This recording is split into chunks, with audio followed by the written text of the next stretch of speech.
Muito bem, estamos iniciando o exame do tema União Estável na nossa sexta aula de Direito de Família. A união estável é, na verdade, um contrato de casamento fático, como veremos na sequência. A ideia é examinar, naquele formato que já vimos utilizando, que permite, a partir de aspectos destacados, conseguirmos uma visão relevante sobre o tema. Iniciamos, então, com uma introdução. O contrato de casamento civil, como instituto do direito de família, revela-se de suma importância. Revela-se como um meio adequado para garantir às pessoas que desejam fundar a família ter essa estrutura regulada, formatada juridicamente. Portanto, há um conhecimento do que cada um deve fazer, como cada um deve se comportar, quais são as consequências da conduta que cada um adotar. E também aquilo que se espera a partir da visão social dessa nova unidade que foi constituída a partir do contrato de casamento. Então, o contrato de casamento civil se revela tão relevante, tão importante, que outras formas de arranjo para a proteção da família também reivindicam as mesmas regras, querem a mesma proteção, buscam, portanto, os mesmos efeitos jurídicos, mas querendo não seguir aquelas formalidades burocráticas, aquelas exigências registrais, aquelas exigências documentais. Então, por que isso é assim? É o que nós queremos entender na aula de hoje. Inicialmente, é importante destacar a questão do concubinato. O concubinato é resultado, na verdade, de situações que podem ser ou não superadas. O concubinato, num primeiro momento, antes do Código Civil atual de 2002, era aquela situação que envolvia as pessoas que não podiam utilizar o contrato de casamento, seja pela a questão da presença de impedimentos, que de fato não permite que contratem nunca casamento entre si, em nenhum momento, e outros que não podiam porque já tinham sido casados.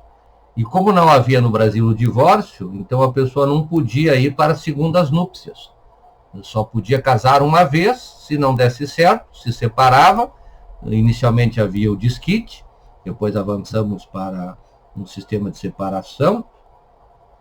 E com isso, então, as pessoas fundavam novas unidades familiares fáticas, e que acabavam reivindicando a proteção que o contrato de casamento trazia para quem casava. E isso foi para, então, nas portas do judiciário, já que o legislativo não responde, o legislativo não atuava, não instituía o divórcio, quem é que tinha que resolver isso? Os juízes. E, claro, as pessoas iam aos tribunais reclamar, pedir a proteção, porque queriam, no caso de ter ocorrido uma situação de casamento fático, que era chamado concubinato impuro, na época, de tal forma que tínhamos, então, essa dificuldade. Então, esta demanda acabou forçando a que em 77 se adotasse no Brasil o divórcio. E depois, em 88, mais um avanço, a Constituição de 88, então, reformulou um pouco essa questão, principalmente na questão do prazo de separação para poder se divorciar. E em 2010, com a emenda constitucional 66, o divórcio foi plenamente aceito, sem maiores exigências. Então, nós podemos dizer que saímos de uma situação de concubinato puro para a união estável. E saímos do casamento indissolúvel para o casamento dissolúvel. Vejam que a ideia aqui é compreender, então, que há uma evolução. Nós tínhamos inicialmente a família conjugal, apenas ela, Hoje nós temos a família convivencial, que em verdade ambas têm a mesma proteção, salvo em detalhes muito peculiares, mas a proteção é igual, e o contrato tipo que atua ali é praticamente o mesmo. A diferença é que o contrato de casamento civil leva a família conjugal, e o contrato de casamento fático, chamado união estável, leva a família convivencial. De tal maneira que os dois modelos, eles estão formatados de forma muito semelhante, né? Então, é isso que nós vamos examinar hoje, a família convivencial.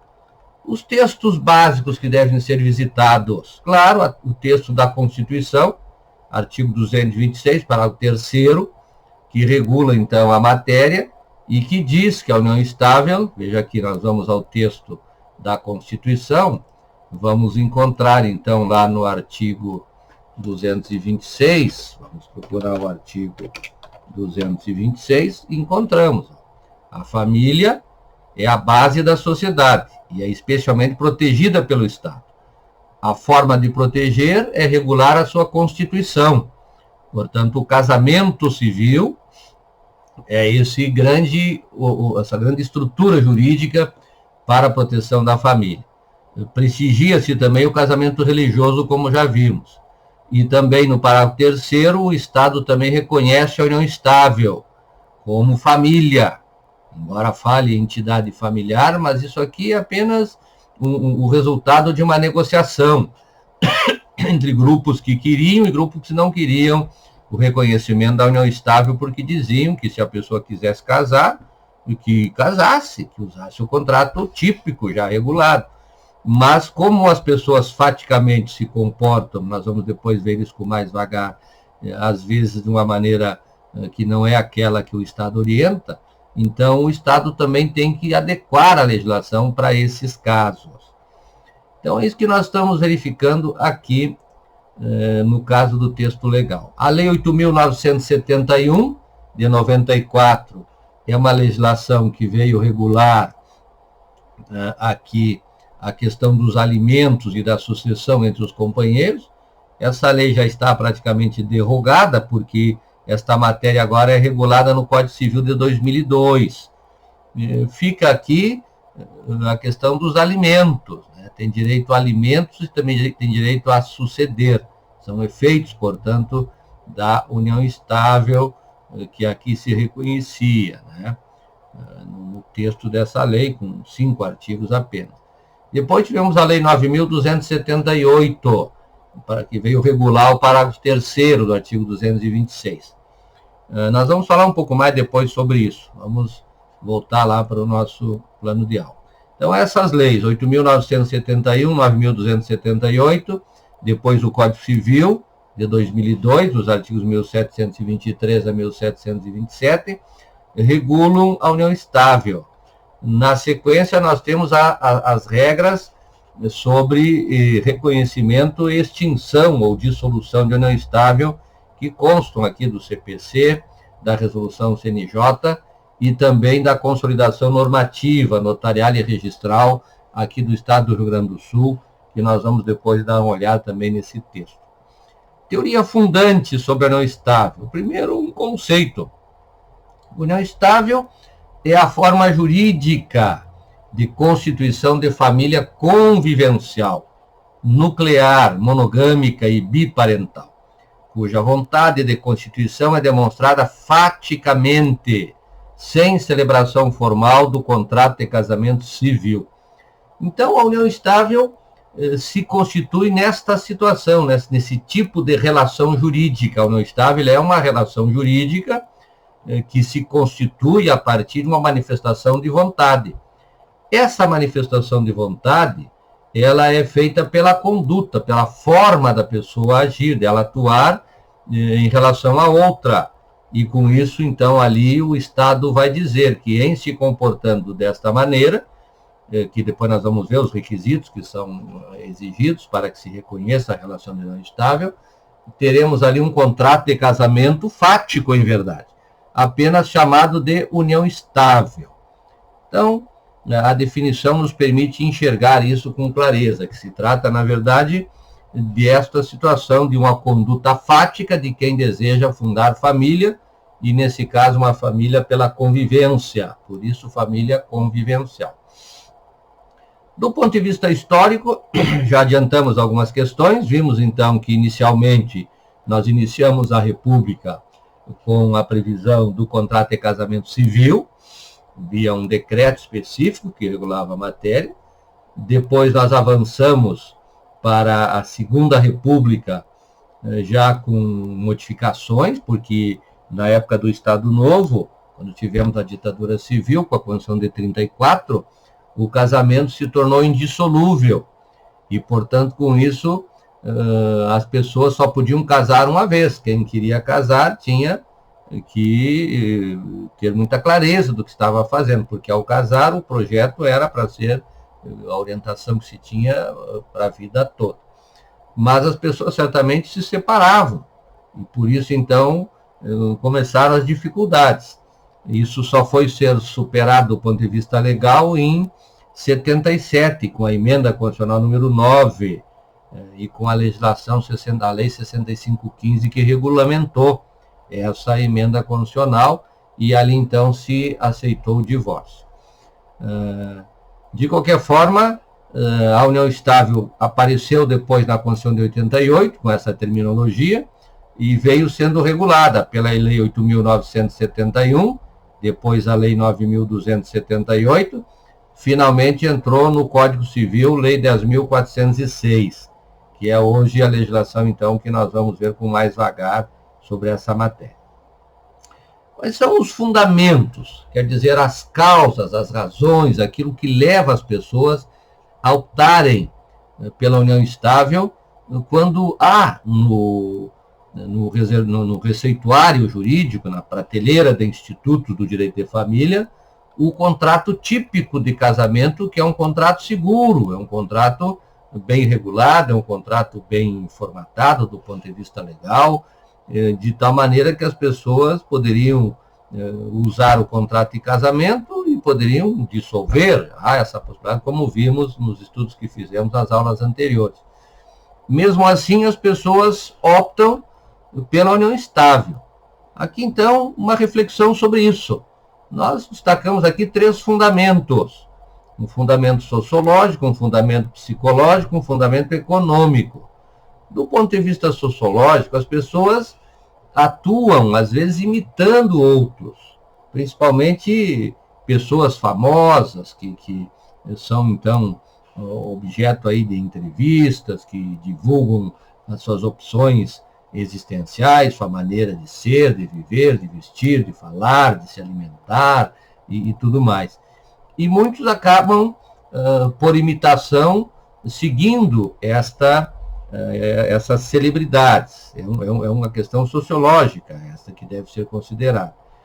Também há a questão das pessoas simplesmente seguirem o seu instinto.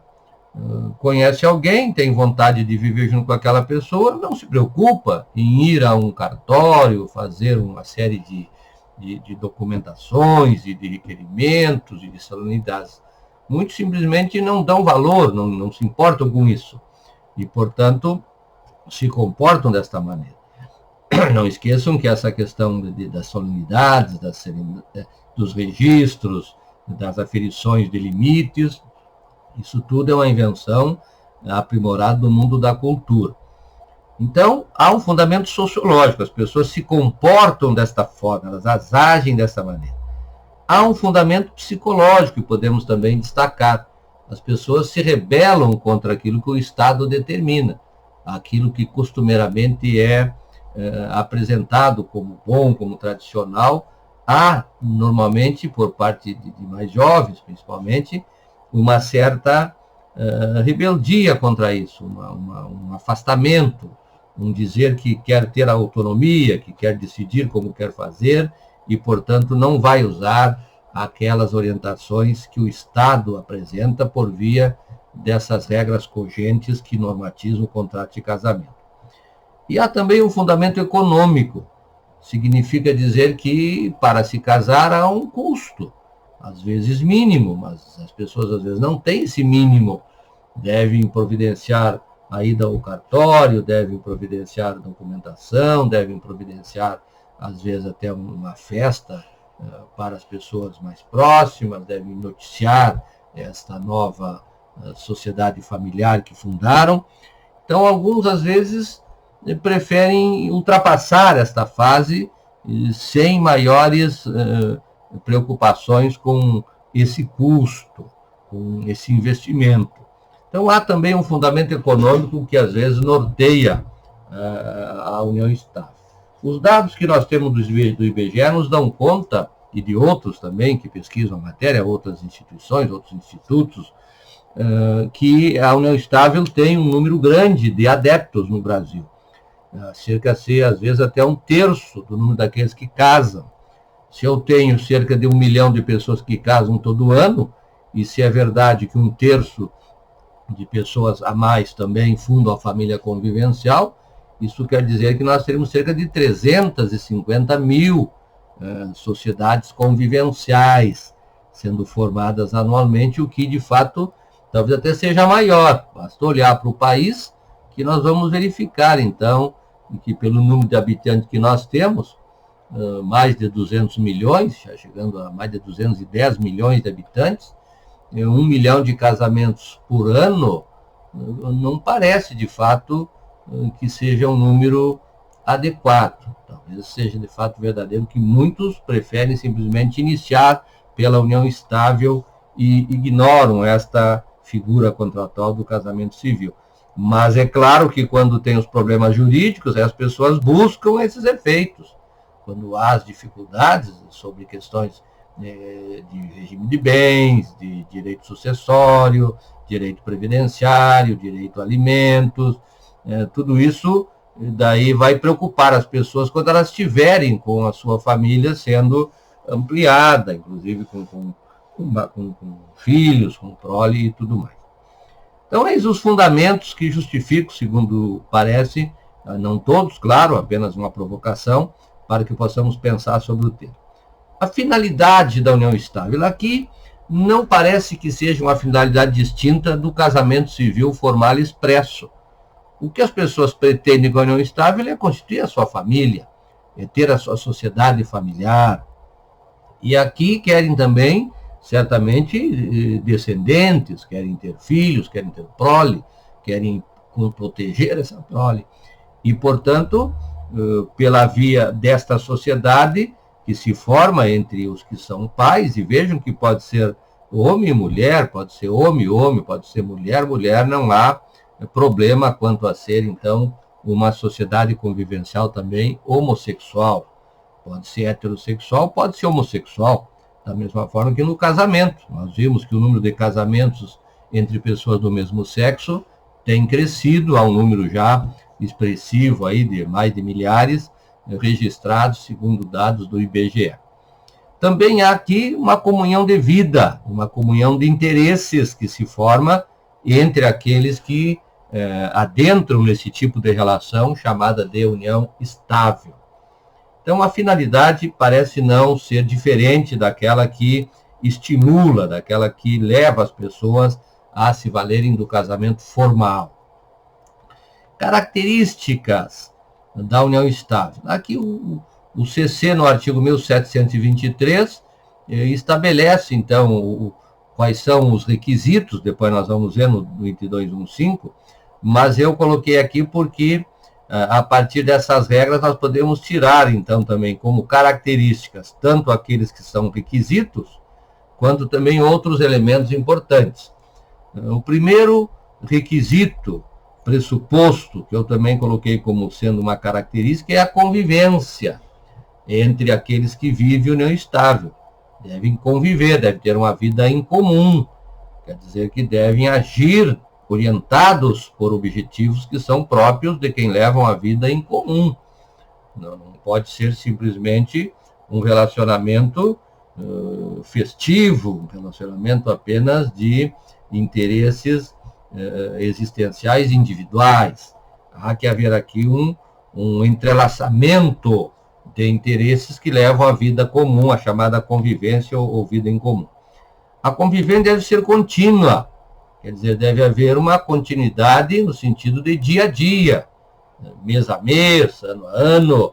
Não pode haver intervalos, apenas nas férias, apenas nos feriados as pessoas se encontravam e tinham uma vida, digamos assim, de atender interesses individuais de um e de outro em conjunto, nesses períodos que se encontravam. Tem que ser uma convivência contínua. Convivência duradoura.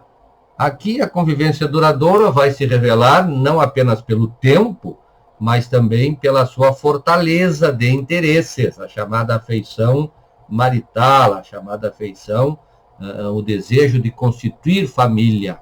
É o que tem lá no artigo 1723, parte final, estabelecida com o objetivo de constituição de família.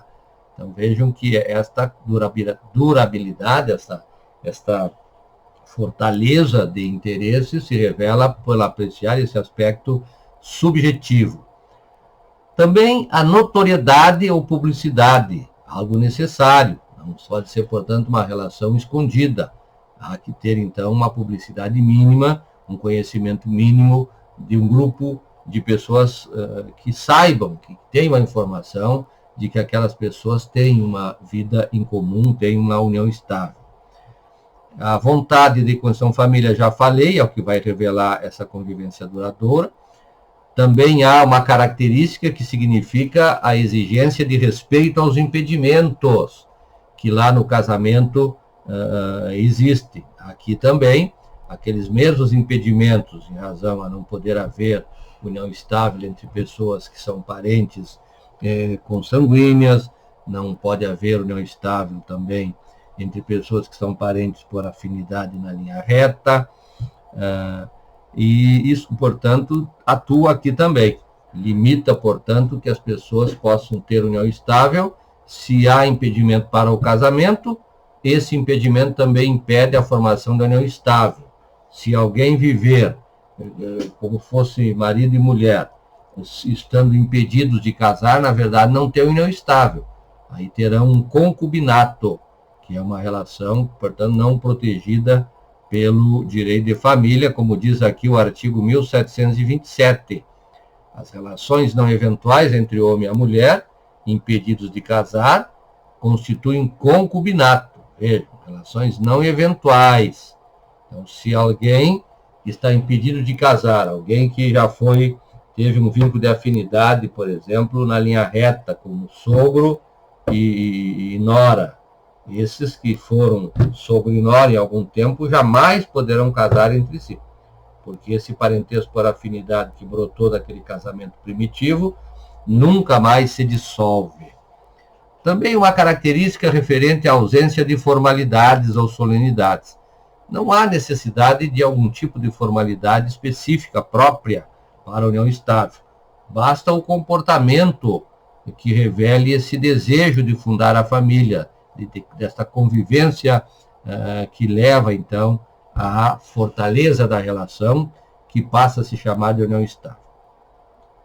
Também há uma ausência de controle registral. Não é necessário, portanto, ir a nenhum cartório para dizer que existe a união estável.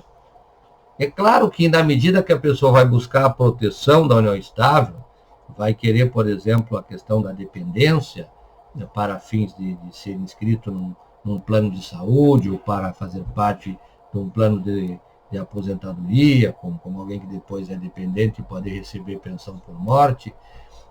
Tudo isso precisa ser provado lá nesses órgãos que patrocinam, que são os responsáveis pela concessão desses direitos.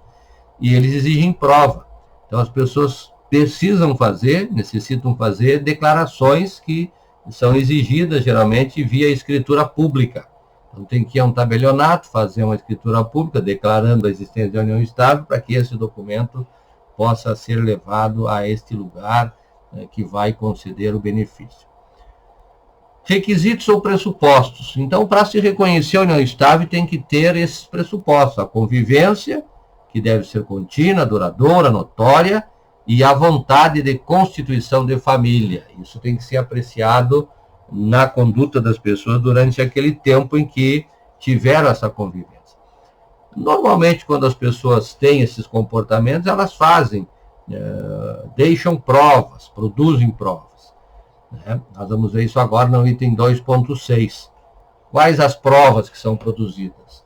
Normalmente, teremos testemunhas que vão atestar que sabiam que aquelas pessoas tinham a união estável, viviam em tal local, tinham a residência em tal local, e que apresentavam-se socialmente como sendo, então, conviventes. Pode haver também filho comum, criado por ambos, numa mesma residência, e pode haver também prova documental. Pode haver documentos, não apenas uma declaração expressa por escritura pública, pode haver uma declaração por instrumento particular, pode haver documentos de dependência lá no empregador de um e de outro, pode haver conta conjunta no banco, onde declaram serem conviventes.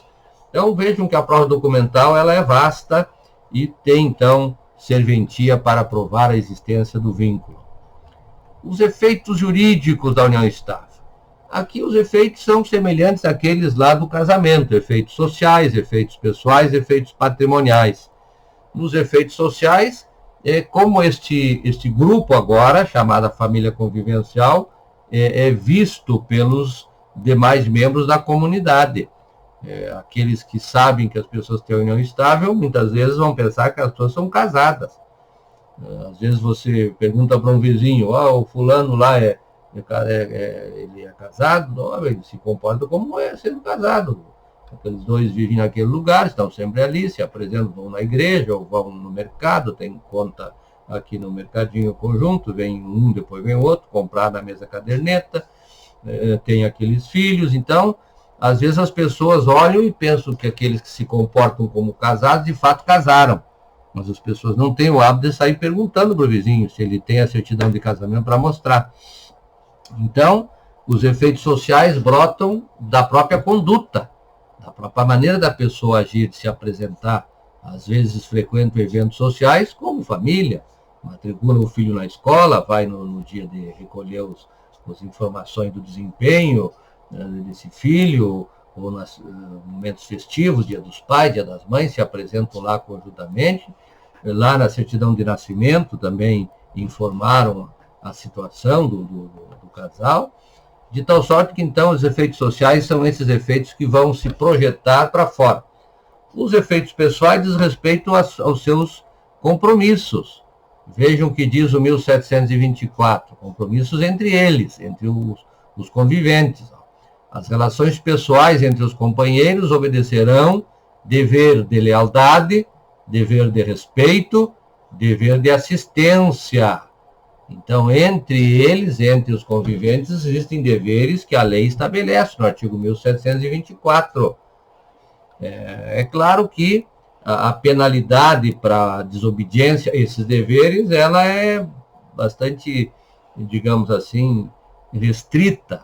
Não é um crime, por exemplo, se a pessoa é infiel, tem um relacionamento extraconvivencial, né? Agora, é possível, em certas circunstâncias, se pensar até em indenização por danos, lá pela responsabilidade civil. Então, os efeitos pessoais implicam isso. Espera-se que as pessoas, quando se tornam conviventes, se tornem parceiros que vão levar uma vida harmoniosa em busca de objetivos comuns. Os efeitos patrimoniais implicam em saber o regime de bens, saber o que ocorre com os bens que cada um já tinha antes de começar a união estável e com aqueles que forem adquiridos no futuro. Então, aqui o regime de bens é o regime voluntário presumido. Está aqui no artigo, aliás, o regime pode ser voluntário, se quiserem, né? Vão fazer por documento escrito, ou se não fizerem, vai ser o regime da comunhão parcial. É o que diz o artigo 1725. Na união estável, salvo o contrato escrito entre os companheiros, aplica-se às relações patrimoniais, naquilo que couber, o regime da comunhão parcial de bens. Então, o regime legal supletivo, no caso da união estável, é o regime da comunhão parcial de bens. O regime voluntário é aquele que as pessoas decidirem via contrato escrito. Muito bem. Vamos ver aqui o item 218, conversão em casamento. Há uma possibilidade e até um estímulo para que aqueles que vivem união estável convertam isso em casamento. As pessoas vão então ao cartório de registro civil e solicitam lá ao registrador que faça a conversão em casamento. Esta matéria está regulada aqui no artigo 1726.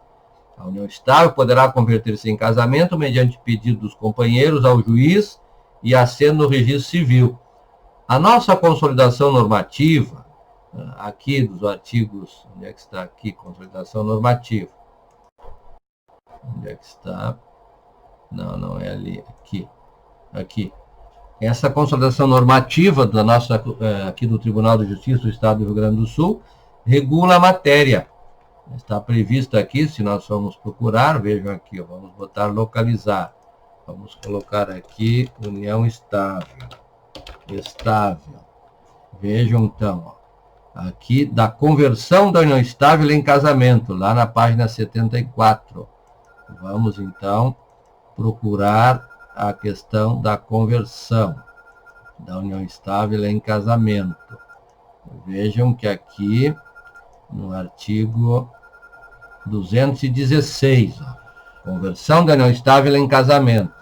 A conversão da união estável em casamento será procedida mediante pedido ao registrador civil das pessoas naturais, o qual fará um exame preliminar da documentação com a abertura do procedimento de habilitação comum.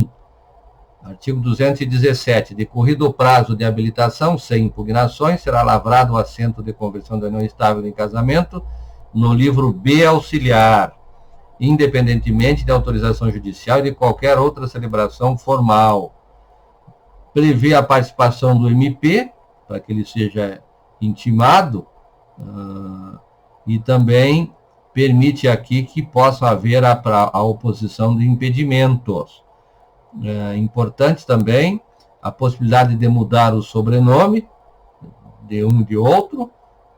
Também diz aqui que não poderá constar do assento menção do início ou fim da união estável, salvo se esses fatos forem reconhecidos por sentença e ação judicial que já tenha transitado em julgado. Então, se houver uma necessidade de indicar o prazo, a data de início, o artigo 222 prevê, para a conversão da união estável em casamento, com reconhecimento de data de início, o pedido deve ser direcionado ao juízo competente. Então, tem que ser via judicial. Então, para que se possa saber e fixar qual é a data que iniciou, tem que haver, então, uma participação do judiciário. Então, vejam que esta conversão da união estável em casamento é, na verdade, uma tentativa de tornar, então, mais fácil de saber o estado civil dos indivíduos. Porque você terá documentos, terá, na verdade, ali um casamento, terá uma certidão de casamento, embora seja por conversão, seja de conversão de união estável. Muitos não fazem isso, as pessoas vivem a sua vida em união estável e morrem sem providenciar esse tipo de documentação, o que depois vai demandar talvez até uma certa dificuldade, uma necessidade de um esforço probatório por parte do convivente supérstite ou mesmo dos filhos desse que vivia em união estável. A questão da invalidade e putatividade na união estável. Na união estável se aplica a invalidade, em verdade, vai funcionar como a questão daqueles impedimentos que nós vimos inicialmente. A pessoa não tinha condição de casar com alguém, passou a conviver com esse alguém, mas está impedida de casar porque são parentes, porque há ali restrições que existem lá também para o casamento. E, portanto, essa aproximação não vai gerar a união estável. Agora, se houver boa-fé, desconhecimento da existência dessa situação de impedimento, a putatividade vai atuar. Então, até o momento que as pessoas vierem a descobrir essa situação, essa união estável tem efeito para os dois, ou se só um estiver de boa-fé, só a ele se aplicam os efeitos da união estável. A questão da dissolução da união estável, isso também é um ponto importante. O que é a dissolução? É o rompimento daquele vínculo que foi, então, gerado pela conduta dos conviventes, mas agora, para dissolverem, há que se valer de um procedimento jurídico adequado. Alguns podem também recorrer simplesmente a uma conduta fática. Simplesmente resolve que não querem mais, dividem tudo que têm, ou aquilo que julgam que é dos dois, fixam a guarda dos filhos, às vezes até faticamente, sem maiores preocupações, e levam a vida de uma maneira que não vão ao Estado pedir uma decisão estatal sobre aquela situação. Mas ocorre que, não raro, temos problemas aqui, temos disputas, temos litígios pela guarda dos filhos, pelos bens, pela divisão dos bens, e é isso, então, que vai provocar a necessidade de ações de dissolução de união estável. Às vezes as pessoas querem também se resguardar quanto a problemas futuros, então fazem essa dissolução via escritura pública, que é o que nós vamos ver na sequência. Formas de dissolução. Aqui pode ser fática, seja inter vivos, seja em razão da morte, pode ser extrajudicial, com o uso da escritura pública, pode ser judicial por via de processo judicial. Então, notem que a união estável também se aproxima, a sua dissolução, daquilo que ocorre com os casados. Faticamente, aquela separação de fato que lá no casamento ocorre, que aqui também pode se dar, embora não se recomende nunca essa atitude. As pessoas procurem sempre resolver a sua situação e esclarecer isso por via de documentos, que fiquem registrados. Quando é que se deu aquela situação de dissolução, a data, o mês, o ano, o dia, o patrimônio que foi partilhado. Essas questões devem ser resolvidas por esta via. Também a questão da escritura pública. Aqui se aplica, então, a resolução CNJ 35, que admite que também se possa promover a extinção da união estável por via desta via administrativa. Aqui segue-se a mesma orientação, tem que se procurar um advogado, o advogado vai orientar, vai elaborar uma minuta, e depois vão, então, ao tabelionato que escolherem, para lá o tabelião fazer a escritura pública com os dados referentes a essa dissolução. No caso de judicial, vai ter que fazer uma petição inicial, contando o fato para o juiz e levando, então, essa petição ao fórum competente para a devida distribuição e tramitação da ação de dissolução da união estável. Então, eis as formas de dissolução. Os efeitos jurídicos da dissolução. Aqui, da mesma maneira que lá no casamento também, os efeitos podem ser vistos como efeitos sociais, efeitos pessoais e efeitos patrimoniais. Os efeitos sociais consistem na forma como agora as pessoas vão ver cada um dos integrantes da antiga união estável. São pessoas, portanto, que não estão mais vinculadas, que agora podem se lançar a novas, inclusive, uniões, tanto união estável quanto casamento. É importante saber que, se, por exemplo, o indivíduo tem a união estável, mas vai lá, se habilita e casa com outro, com outra, o casamento vai ter existência, vai valer, vai ser válido, se não tiver outra situação que o impeça de ser válido. E essa união estável vai restar extinta pela simples manifestação daquele que casou com outra pessoa, e, portanto, isso tem esse efeito. Efeitos pessoais. Aqui consiste naquela liberação dos deveres pessoais que nós vimos antes, de lealdade, de fidelidade, também de assistência moral, afetiva, embora às vezes as pessoas mesmo dissolvendo a união estável mantenham um vínculo de amizade que lhes traz, então, essa orientação moral de contribuir na necessidade com aquele que foi seu ex-cônjuge. Os efeitos patrimoniais consistem em dividir o patrimônio comum, identificar o patrimônio individual de cada um dos conviventes e qual é o patrimônio comum, dividindo o patrimônio comum de acordo com as regras do regime escolhido pelos conviventes quando do início da sua união. Muito bem. Com isso, nós examinamos, então, a união estável, desde a sua formação, seu desenvolvimento e sua extinção. Importante registrar também que pode haver a necessidade de alcançar alimentos para aquele convivente que eventualmente necessite e não tenha condições de suprir, então, as suas demandas. Conclusão. Como vimos, então, nas aulas até aqui, a família é esse espaço mais adequado para a superação das dificuldades existenciais. Todos os humanos necessitam de uma família. Aquele que eventualmente não tem, ele busca substituir por outro grupo, que vai, então, às vezes, assumir uma função que é da família. Aquela função, principalmente, no caso de crianças, da proteção, da formação, da transmissão de cultura, da orientação sobre o funcionamento da sociedade, dos cuidados, portanto, para um adequado desenvolvimento da personalidade da criança. Então, são conhecidas situações em que as pessoas buscam, numa outra família, uma família secundária, aquelas situações que ele esperava encontrar na família primária e não teve sucesso. Então, historicamente, a proteção da família se dá via esse contrato de casamento. E todos aqueles que buscam a proteção de um grupo familiar, eles percebem que devem atrair para a proteção da sua relação as regras que se aplicam ao contrato de casamento, porque são regras que trazem segurança, que trazem algum grau de certeza de o que ocorrerá em havendo situações de crise naquele casamento ou naquela união estável.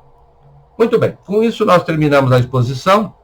Recomendo aqui a vocês a leitura de algumas obras especiais sobre o tema, aqui do Guilherme Gama, o companheirismo, a espécie de família, também aqui da Carmen Ramos, Família Sem Casamento, e também aqui do Donald Winnicott, a família e o desenvolvimento individual. Algumas obras que acrescentei aqui, que vocês devem examinar, porque são importantes para o entendimento deste fenômeno referente à organização familiar dos humanos.